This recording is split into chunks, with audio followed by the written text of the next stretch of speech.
India गठबंधन की response की बात नहीं है। लोगों ने नरेंद्र मोदी को हराया है। बीजेपी को बहुमत नहीं है, बीजेपी हार गई है। बजरंगबली हो, प्रभु श्री राम हो, उनके सहारे जो चुनाव लड़ना चाहते थे और 10 साल तक लोगों को मूर्ख बनाया, ना श्री राम ना बजरंगबली बीजेपी के साथ है, वो हमारे साथ है। अयोध्या में बीजेपी हार गई, फैजाबाद बीजेपी हार गई। जहां इतना बड़ा इवेंट किया था मोदी जी ने, ध्यान 14 दिन का व्रत किया, कल ध्यान किया। देश की जनता ने नरेंद्र मोदी जी को नकारा है, मोदी को फेयरवेल दिया है, मोदी जी को बस हो गया।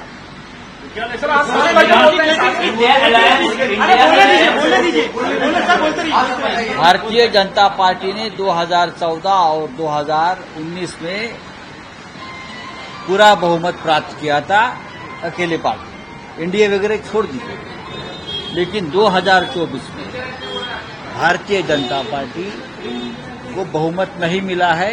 ये नरेंद्र मोदी जी का और अमित शाह का बराबर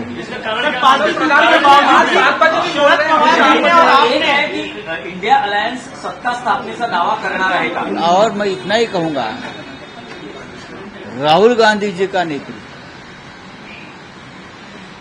और स्टेट, चाहे ममता बनर्जी हो, यहाँ उद्धव ठाकरे जी हो, शरद पवार साहब है, अखिलेश यादव जी, तेजस्वी, सभी ने जी जान से मेहनत की और ये जो अहंकार है मोदी और शाह जी का, उनको खत्म कर दिया है इस देश में।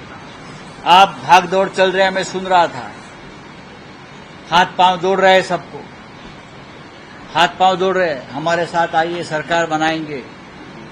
लेकिन मैं दावे के साथ कहता हूं, मोदी जी की सरकार नहीं बनेगी। मोदी जी ने सबसे पहले इस्तीफा देना चाहिए। मोदी जी हार गए, भारतीय जनता पार्टी हार गई है। अब ये तोड़ फोड़ करके सरकार बनाने की कोशिश करेंगे तो जनता सड़क पर उतरेगी।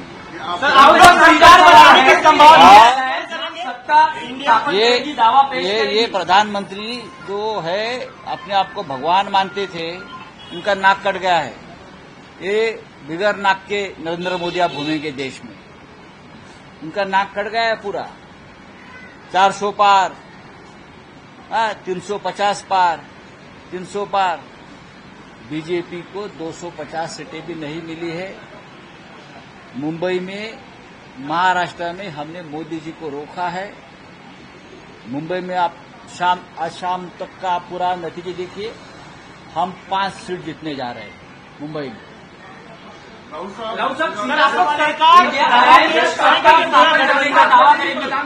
कार्यकर्ताओं को संबोधित कर रहे हैं 7 बजे। करने दीजिए, उनको कहना चाहिए मैं हार गया हूं। उनकी हार है, पूरी तरह से हार गए हैं। जनता ने नकारा है। राम और बजरंगबली ने कहा है आपको, बस हो गया, आप घर में बैठिए, झोला लेकर जाइए। यही संदेश है जनता का, जनादेश यही है, आप जाइए।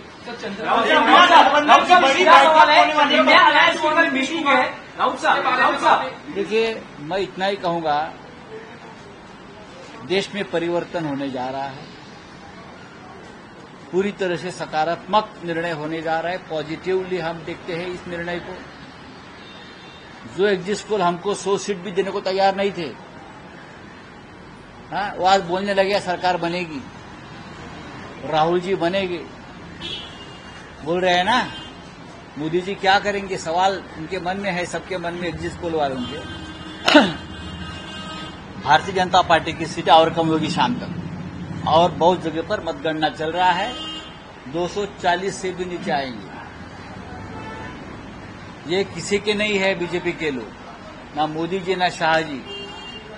अब सरकार बनाने के लिए सबको फोन, सबके दरवाजे पे जा रहे हैं। मुझे मालूम है कहां कहां जाकर हाथ जोड़ रहे हो, लेकिन उनके साथ जाने को कोई तैयार नहीं है। हाँ, आपकी इंडिया अलायंस की मीटिंग है, इंडिया अलायंस सत्ता बनाने का दावा पेश करेगी क्या? कोशिश करेगी। बात ऐसी है कि महाराष्ट्र ने उत्तर प्रदेश ने, पश्चिम बंगाल ने सबसे बड़ा खेला किया है। जहां जहां मोदी जी और अमित शाह ने अन्याय किया, अत्याचार किया है, वो सभी स्टेट उनके खिलाफ चले गए। खास करके महाराष्ट्र में शरद पवार साहब के नेतृत्व में उनकी पार्टी तोड़ दी, उद्धव ठाकरे जी के नेतृत्व में शिवसेना उनकी पार्टी तोड़ दी। महाराष्ट्र की जनता ने बदला लिया है और हम वापस ये कहूंगा, जब जब इस प्रकार के आप काम करेंगे, महाराष्ट्र आपके खिलाफ खड़ा रहेगा।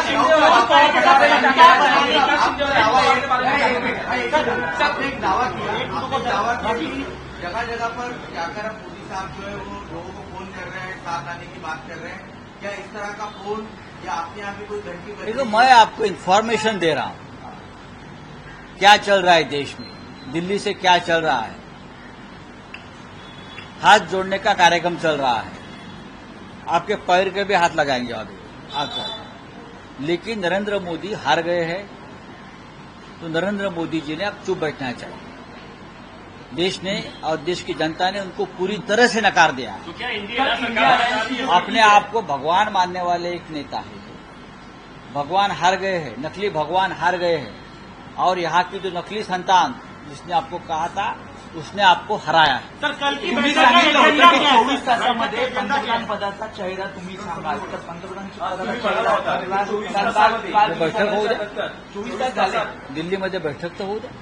उद्या तर मी सांगणार, मग आम्ही बैठकीत बसू, 28 पक्ष एकत्र बसू, एकमेकांशी संवाद, डायलॉग सुरू आहे आणि त्यानंतर आम्ही बघू ना। राहुल गांधी चेहरा असतील, कारण ज्या प्रकारे तुम्ही सांगताय की राहुल गांधींची चर्चा सुरू आहे, तुम्ही म्हणता तर राहुल मी गांधी आता काही म्हटलेलं नाहीये, पण राहुल गांधींचा परफॉर्मन्स हा मोदींपेक्षा बेस्ट आहे। राहुल गांधींनी शून्यातून काँग्रेस पक्षाला 150 पर्यंत नेलं आणि नरेंद्र मोदींनी 350 वरून पक्षाला 225 पर्यंत आणलं। हा पराभव जो आहे हा नरेंद्र मोदींचाच पराभव आहे। नरेंद्र मोदीमुळेच पराभव झाला आणि नरेंद्र मोदीमुळेच आम्ही पुढे गेलो। 40 पारची भाषा भाजपकडून केली जात होती, मात्र तुम्ही आता 30 पार झालाय, काय सांगाल? मी पहिल्या दिवसापासून, तुम्हाला माझा आकडा माहिती असेल, आम्ही 30+ हाच आकडा आम्ही सांगत होतो। आमच्या काही जागा दहशत, पैसा याचा वापर केल्यामुळे आमच्या काही जागा थोड्या मतानं आम्ही गमावल्या आहेत, हे सत्य आहे।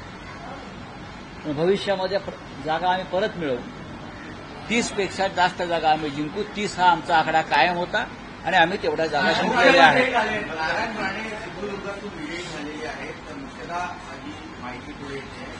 तर सिंधुदुर्गात आपण जर बघितलं तर आतापर्यंत शिवसेनेसोबत हा सगळा यावेळेस शिवसेना मशाल धनुष्यबाण नव्हता। आम्हाला धनुष्यबाण नसल्याचाही फटका बसला काही ठिकाणी।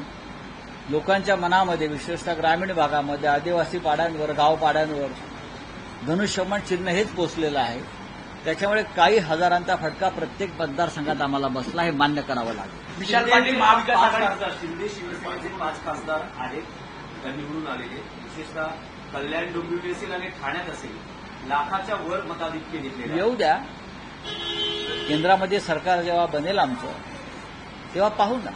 विशाल पाटील महाविकास आघाडीत असतील, विशाल पाटील महाविकास आघाडीत असतील, तर विशाल पाटील यांचा विजय झालेला आहे, चंद्रहार पाटील यांच्या आघाडीत। लक्षात घ्या की लोकशाही आहे। सांगलीमध्ये जागा शिवसेनेनं लढली, काँग्रेस पक्षाला हा आमचा निर्णय मान्य झाला नाही।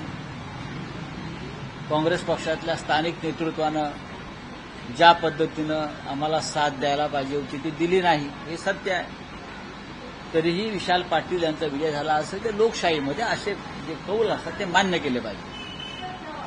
विशाल पाटील हे काँग्रेसच्या परंपरेनं त्यांच्या घराण्यातलं एक नेते आहेत आणि ते महाविकास आघाडीबरोबर राहतील। पण आम्हाला नक्कीच वेदना झाली की महाविकास आघाडीचा धर्म त्या जिल्ह्यामध्ये काँग्रेसच्या स्थानिक नेतृत्वानं पाळला नाही। मी वरच्या नेतृत्वाला अजिबात दोष नाही देणार नाही। नाना पटोले असतील, पृथ्वीराज चव्हाण असतील, बाळासाहेब थोरात असतील, या सगळ्यांनी प्रयत्न केले, पण तसं होऊ शकलं नाही।